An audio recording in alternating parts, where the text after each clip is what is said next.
corazón. Será muy triste.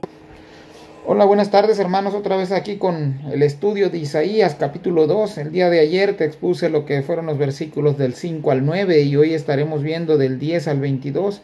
Así que te invito a que tomes tu Biblia, tu lápiz, tu cuaderno y si gustas tomar nota, esto es de provecho. Del verso 6 al verso 9, Isaías dirigió estas palabras a Dios. Increíblemente, la sugerencia o el deseo de Isaías a Dios fue: no los perdones. Entramos ya con esto en mente, porque ya a partir de aquí, en el versículo 10 en adelante, Isaías cambia la conversación. Primero fue Dios hablando, después fue Isaías hablándole a Dios, platicando con Dios, y después, drásticamente, Isaías voltea a su otra audiencia, y la siguiente audiencia pues ya son los habitantes, los del pueblo de Judá y Jerusalén. Así que a esta parte le he puesto el consejo drástico de Isaías, porque a partir de aquí comenzará a decir lo que viene, pero no sin antes dar este consejo drástico, como advirtiéndoles qué es lo que podían hacer ellos. Continuemos ahí con el versículo 10, y dice el versículo 10: métete en la peña, escóndete en el polvo de la presencia temible de Jehová y del resplendor de su majestad. Es como si Isaías dijera a los pobladores de Judá y de Israel: ¿quieren un consejo? ¿Quieren este siguiente consejo? Aprovechen a esconderse. Usen el polvo para esconderse, usen las cuevas, usen las montañas, usen las rocas, escóndanse. En otras palabras, huyan. Huyan. ¿De qué tienen que huir? Aquí nos dice que van a huir de la presencia temible de Jehová y del resplandor de su majestad. Pudiera resumir este versículo 10 con la siguiente frase: nada se mantiene de pie a la presencia de Dios. Vayamos ahí a Apocalipsis 6, 13 al 17. Miremos en los tiempos futuros, ya en el libro de Apocalipsis, lo que nos dice Juan, el conocido como Juan el teólogo. Dice Apocalipsis 13, Apocalipsis 6, del 13 al 17, dice lo siguiente: y las estrellas del cielo cayeron sobre la tierra, como la higuera deja caer sus higos cuando es sacudida por un fuerte viento. Y el cielo se desvaneció como un pergamino que se enrolla, y todo monte y toda isla se removió de su lugar. Y los reyes de la tierra, y los grandes, los ricos, los capitanes, los poderosos, y todo siervo y todo libre se escondieron en las cuevas y entre las peñas de los montes, y decían a los montes y a las peñas: caed sobre nosotros y escondednos del rostro de aquel que está sentado en el trono y de la ira del Cordero, porque el gran día de su ira ha llegado, y ¿quién podrá sostenerse en pie? Y por eso yo te decía que si hubiera que resumir en una frase este versículo 10, lo resumiría como: nada se mantiene en pie ante la presencia de Dios. Ellos no estaban huyendo aún de la ira, estaban huyendo ante la sola presencia, la majestuosa presencia del único Dios verdadero. Vayamos ahí al versículo 11. Acordémonos que Isaías está aconsejando a este pueblo. Antes de que esto suceda, él ya había hecho el llamado al arrepentimiento, a acercarse otra vez al Dios, a venir. De hecho, Dios mismo había dicho: vengan, arreglemos cuentas, pongamos esto a cuentas. Sin embargo, ellos continuaron en su perversión, continuaron con su idolatría, con su rebelión en contra de Dios. El versículo 11 dice: la altivez de los ojos del hombre será abatida, y la soberbia de los hombres será humillada, y Jehová solo será exaltado en aquel día. Y aquí hay una palabra, una frase que quisiera que lo tomáramos en cuenta: en aquel día. ¿Por qué? Porque se repite en el verso 11, se repite en el verso 17, en aquel día, y se repite en el verso 20. como haciendo énfasis al tiempo que vendrá en el juicio de Dios para estas naciones. Dice el versículo 11: la altivez de los ojos de los hombres será abatida, y la soberbia de los hombres será humillada, y Jehová solo será exaltado en aquel día. Ellos habían llegado a ser tan poderosos, según el versículo 7 del mismo capítulo. En el versículo 7 dice que la tierra estaba llena de plata y oro, que sus tesoros no tenían fin. En el 11 dice que la altivez de los ojos, nos recordemos que dice la Biblia que raíz de todos los males es el amor al dinero. Económicamente, militarmente, ellos estaban bien. Ellos llegaron a orgullecerse por todo lo que ellos poseían, por las cosas materiales. Se volvieron orgullosos, se volvieron altivos, se volvieron arrogantes, que Isaías dice será abatida. Y esta palabra abatida quiere decir pérdida de fuerza. En otras palabras, su altivez será rebajada hasta los suelos, serán humillados, y su soberbia o su arrogancia serán también humillados, serán pisoteados. Todos los altivos y soberbios serán humillados. El único que es digno de ponerse encima de todos y sobre todo es nuestro bendito Dios y nuestro Jehová de los ejércitos. Hoy vimos que aún existe hombres altivos y arrogantes, pero en aquel día, quiero hacer énfasis en esa palabra, pero en aquel día, en el futuro, solamente Jehová será exaltado. No solamente la profecía o el recordatorio era para este pueblo de Judá, sino que más adelante también en el Nuevo Testamento hay una advertencia sobre un día específico del juicio de Dios, cuando nuestro Señor Jesucristo venga en gloria y tenga que juzgar ahora. Recordemos que la primera vez se presenta como el Hijo de Dios, que viene a cumplir la voluntad del Padre, enseñándonos o enseñando a aquellos que se acercan a Él en arrepentimiento, en fe, a guardar todas las cosas que el Padre le encomendó. Pero en la segunda venida de Jesucristo ya viene como nuestro Rey, como nuestro soberano, como nuestra majestad, como nuestra autoridad. Vayamos otra vez al versículo 12, al que nos sigue ahí. Dice el versículo 12: porque día de Jehová de los ejércitos vendrá sobre todo soberbio y altivo, sobre todo enaltecido, y será abatido. Una vez más nos recuerda, va pegado el versículo 12 con el versículo 11. Está totalmente conectado con el versículo 11, haciendo énfasis una vez más que el juicio de Dios es inminente, que el juicio de Dios se aproxima. Y otra vez nos menciona quiénes serán abatidos, y nos menciona ahí que son los soberbios, y que son los altivos, y que son los enaltecidos, aquellos que han llegado a sentirse tan poderosos y tan fuertes y tan llenos de poder, que aún han desafiado al mismo Dios, al Señor de los ejércitos. Por eso aquí también el versículo 12 lo presenta como Jehová de los ejércitos, el comandante en jefe del ejército celestial. Y vemos que cuando esta frase, o cuando este adjetivo que se le da a Dios como Jehová de los ejércitos, es porque Él se está preparando para la batalla. Y en el capítulo 1 vimos cómo Dios los consideró sus enemigos, que Él iba a vengar, se iba a vengar de sus enemigos y de sus adversarios. Así que el consejo de Isaías, del versículo 10 en adelante, es: escóndanse, váyanse a las peñas, escóndete en el polvo, ve a las montañas, escóndete, porque viene la ira de Dios. Versículo 13: sobre todos los cedros del Líbano, altos y erguidos, y sobre todas las encinas de Basán. Seguiré leyendo hasta el 14: sobre todos los montes altos y sobre todos los collados elevados. El 15: sobre toda torre alta y sobre todo muro fuerte. 16: sobre todas las naves de Tarsis y sobre todas las pinturas persiadas. Y el 17: la altivez del hombre será abatida y la soberbia de los hombres será humillada, y solo Jehová será exaltado en aquel día. ¿Qué es lo que nos quiere dar a entender ahí?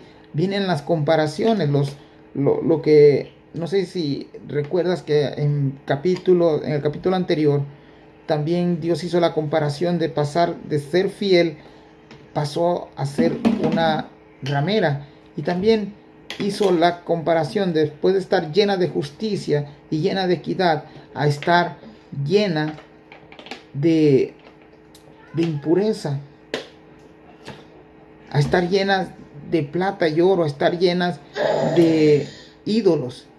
Pues ahora en el versículo 13 hay una comparación, y déjame explicarte un poquito, no en su totalidad, pero déjame explicarte un poquito que el versículo 13 nos habla de los cedros del Líbano. Estos árboles son principalmente se dan a la región de Siria y al sureste de Turquía, y se considera que estos árboles se les ha llamado el príncipe de los árboles por su majestuosidad, por su fortaleza. Entonces se cree que este árbol por lo menos llega a vivir un árbol adulto de vida más de 2000 años. Y no solamente eso, sino que dice que el cedro del Líbano llega a medir en su etapa adulta hasta 45 metros de alto. Algunos sobrepasan esta longitud. Otra de las cosas es de que se caracterizan por crecer verticalmente, o sea, rectamente, y su diámetro, su anchor llega a medir hasta 105 centímetros de ancho. O sea, estamos hablando de un árbol ejemplar, de un árbol modelo. Pues así como esos árboles sobresalían sobre los otros árboles, estos gobernantes, estos pobladores de esta tierra, ellos se sentían tan llenos de orgullo que parecían o se comparaban con los cedros del Líbano. Así que ellos se sentían los más importantes, al grado de que dejaron a Dios, se olvidaron de Dios, quisieron competir con Dios. El versículo 16, sobre todas las naves de Tarsi y sobre todas las pinturas preciosas. Aquí habla acerca del poderío. Las naves de Tarsis eran aquellos barcos mercantes que hacían comercio y por ende se entiende de que eran naves que venían cargadas de tesoros. Ellos se sentían tan ricos, tan prósperos en lo material, que pues prácticamente no necesitaban, por así decirlo, ellos mucho de Dios. Y Dios les iba a ver su suerte, les iba a dejar ver su suerte, porque habían desafiado al dueño del oro, al dueño de la plata, al dueño de la naturaleza, al dueño del mundo, al dueño de las galaxias. Le habían dado la espalda a Dios.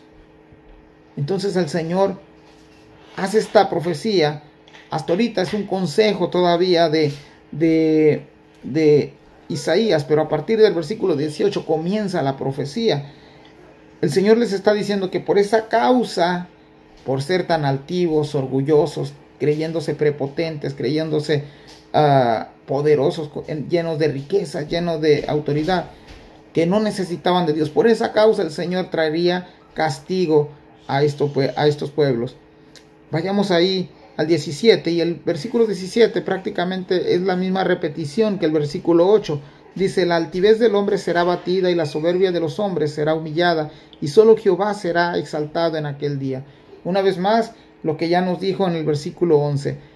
Estos hombres que se creen como el cedro del Líbano, que se creen tan poderosos, que se creen como una muralla tan fuertes que nadie lo puede derribar, serán humillados, serán abatidos, perderán todo su orgullo delante de Dios. A partir del 18, 19 y 20 y 21 comienza la profecía ya dada por Isaías.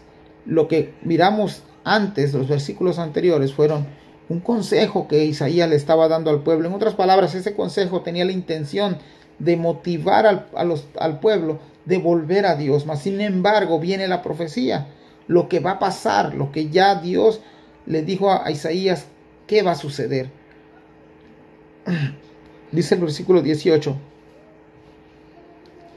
y quitará totalmente los ídolos. ¿Quién lo quitará? Pues el Señor.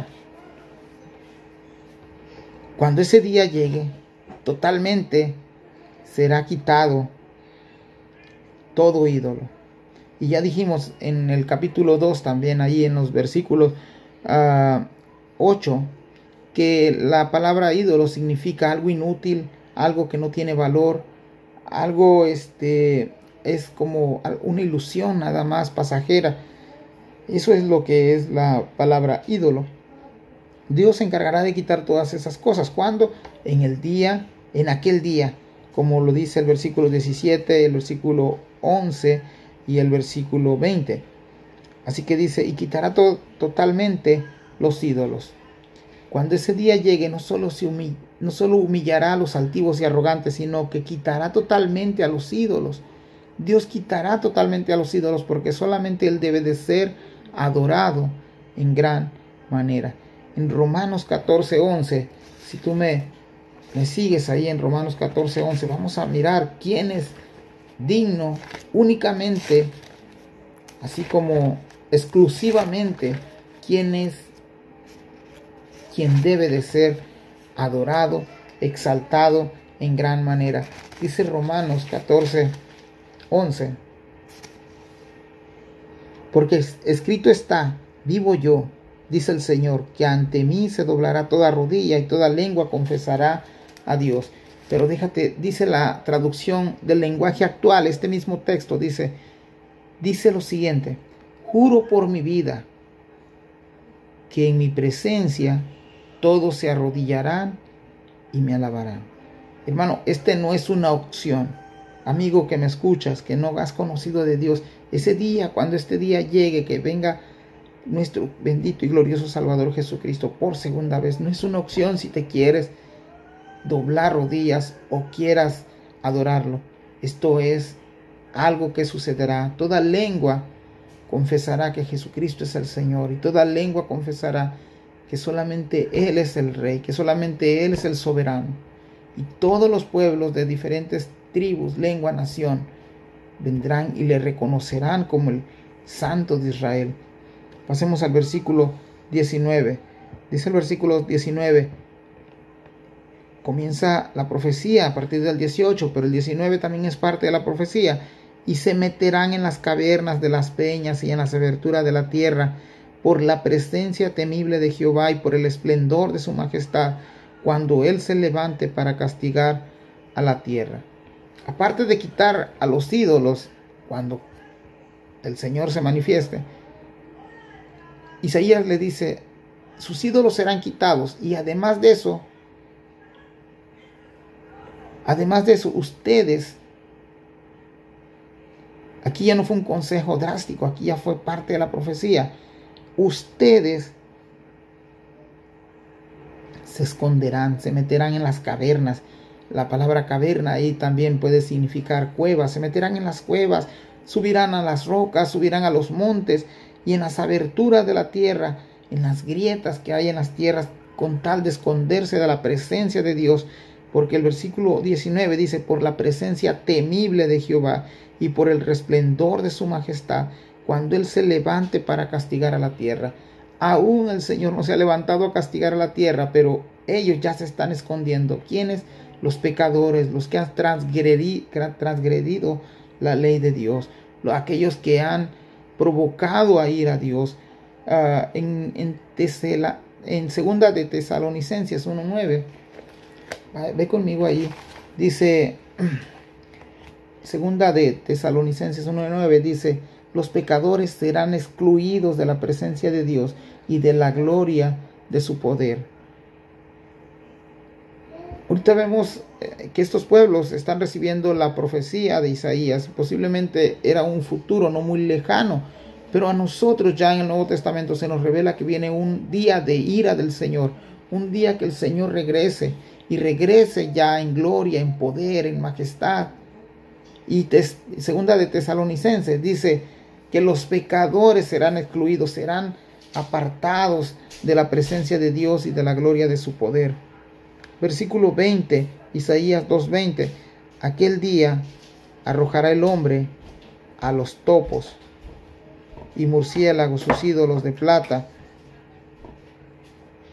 y sus ídolos de oro que le hicieron para adorarse. Si te das cuenta, estos ídolos, aunque son fabricados de un material muy valioso, terminarán por ser tirados en la basura. Dice aquí, el hombre arrojará a los topos y murciélagos. Posiblemente lo tire porque pues ya no tiene ningún valor para él, que estos ídolos se han convertido solamente en un objeto, como lo que siempre han sido, sí, de mucho valor, pero sin ningún poder. No se compara nada al poder de nuestro Dios. De hecho, dice el versículo 20, que ellos mismos se hicieron para adorar. Versículo 21. Dice el versículo 21, y se meterá en las hendiduras de las rocas y en las cavernas de las peñas por la presencia formidable de Jehová y por el resplandor de su majestad cuando se levante para castigar la tierra. Se repite igual que el verso 10 y 19. Mientras que estaban desechando a los ídolos, ellos continúan escondiéndose de la presencia formidable, dice ahí el versículo 21, de la presencia de Jehová. Y lo que me lleva a pensar que esa hermosa presencia de Dios es lo máximo que el hombre puede ver. Porque la Biblia también nos dice que toda la tierra será llena de la gloria de Dios. O sea que cuando el Señor aparezca, no solamente va a brillar en donde Él esté, sino que toda la tierra brillará por su gloria, por lo que Él representa, De hecho, miramos también en la profecía de Isaías cómo Él los había invitado a venir a caminar en la luz de Jehová. Y eso es lo que hace la presencia de Dios en nuestra vida, nos ilumina. Y ya no podemos andar en tinieblas, no, podemos andar solamente en luz. El versículo 22 dice, dejaos del hombre, cuyo aliento está en su nariz, porque ¿de qué es él estimado? En otras palabras, él está diciendo, aléjense de los hombres, dejen de confiar en los hombres. En el Salmo 146:3, dice, no confíes en los príncipes, ni en hijo de hombres, porque no hay salvación. Además de eso, el versículo 22 del capítulo 2 de Isaías dice, cuyo aliento está en su nariz. En otras palabras, la vida del hombre solamente consiste de aliento. Mientras tenga aliento, tiene vida. Y él no es dueño de su propia vida. Así que no podemos confiar en el hombre para nuestra salvación. La vida del hombre solamente se compone por el aliento. En el principio, en Génesis, vimos cómo Dios dio ese aliento de vida al hombre para que aquella imagen, aquel ser que fue creado pudiera tener voluntad, pudiera tener emociones, pudiera tener sentimientos por medio del aliento de Dios. Pero cuando el aliento de Dios es quitado, cuando nos alcanza la muerte, hasta ahí dejó de ser nuestro valor. De hecho, nuestra vida ni nos pertenece a nosotros, sino que es de Dios mismo. Ya para terminar, el versículo 22 viene una pregunta: ¿de qué es el estimado? En otras palabras, el hombre, ¿cuál es el valor del hombre? En realidad no tenemos un valor fuera de Dios. Es Dios quien nos da el valor que ahora tenemos en Cristo Jesús. Pero la buena noticia es de que hay alguien que sí puede dar vida. Hay alguien que sí puede dar vida eterna y la ofrece gratuitamente con tan solo reconocer que Él es Señor, que Él es Salvador, que Él es el Hijo de Dios, que Él vino a dar su vida por el rescate de muchos. Esta persona se llama Jesucristo, nuestro Señor, nuestro Salvador, nuestro Redentor. En Juan 10:28 nos dice: y yo les doy vida eterna, y no perecerán jamás, ni nadie las arrebatará de mis manos. Esto ha sido el capítulo 2 de Isaías, del versículo 10 al 22. Así que te invito a que sigas escuchándonos. Y hoy fueron 24 minutos, 25 minutos, pero estoy tratando de aprovechar cada frase, cada versículo, tratar de exponerlos. Algunos me ha tomado mucho tiempo. Algunos no los estaré interpretando a lo mejor muy bien, y te recuerdo de que tampoco soy un experto, estoy aprendiendo al igual que muchos de ustedes. Así que sigan orando por mí, sigan orando por la iglesia. De hecho, la invitación a la iglesia está siempre en mis peticiones para cada uno de los amigos que nos escuchan aquí en el área de Arkansas, en la ciudad de Conway. Estamos ubicados en el 1105 Gum Street de la ciudad de Conway, Arkansas, 72032, con el pastor Luis Ortega. Así que te esperamos. Un saludo ahí a la familia de México, un saludo a la familia que está en Juárez, un saludo a la familia que está en diferentes partes de Estados Unidos, de México y en algunos otros países. Gracias, hermanos de otros países que nos están escuchando y están orando y pidiéndole al Señor que nos dé discernimiento por medio de la lectura de su palabra. Bendiciones.